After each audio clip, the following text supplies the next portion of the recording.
Hello. So let's talk about that lab that we finished up yesterday or Friday, I suppose, which was about the elastic energy going to kinetic energy. We took time to write the equation.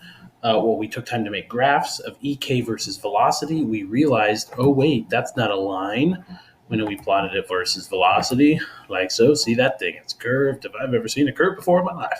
So to make it linear, we had to square the velocity, like so. And then we got a nice linear fit with, and notice it's very convincing that it's a line. That's 0.9963. Perfect. Now, let's talk about the slope because that was what the big question was from the previous lab. That slope, notice that it's 0.5636, and then the units are joules per meter squared over second squared. And I gave you some hints about how to break that thing down and make the unit what it should be. Now, here's the actual unit, and here's how you actually break it down. So let me switch over here. So we know that it's rise, joules, over run, 1 meter squared over second squared. So now the question is, how does that simplify? Well, let's first think about basic principles in math.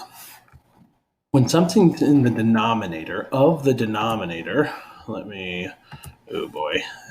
When something's in the denominator of the denominator, we have to treat it a little special.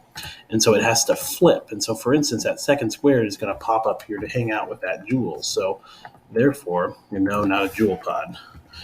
So, therefore, the second squared pops up there, but the meter squared stays in the denominator like so. So then, that's what I've got. So now the question is, well, wait a minute, what's a joule? Well, if you remember from our first exposure to quantifying energy, we found that a joule, let me copy and paste this guy now. We knew that a joule was the same thing as a Newton times a meter. And so I just plug in what I know a joule is, a Newton meter. So now I think, well, wait a minute, there's a meter on top, there's a meter squared on bottom. One of the meters on the bottom can cancel one of the meters on top. So then you're going to be left with something like this, where that meters up top gets canceled out. Whoops. Like that. That meter gets canceled and that squared gets gone as well. So then you're left with that. So now the question becomes, well, wait a minute, what's a Newton? Well, if you remember back in our force studies, a Newton is the same thing as mass times acceleration. That's how to find it.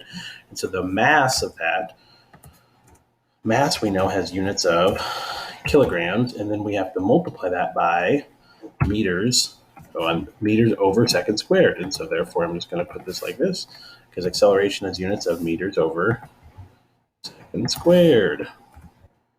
So then it's going to be like, well, wait a minute. I'm taking second squared times something over second squared. It's gone. See ya.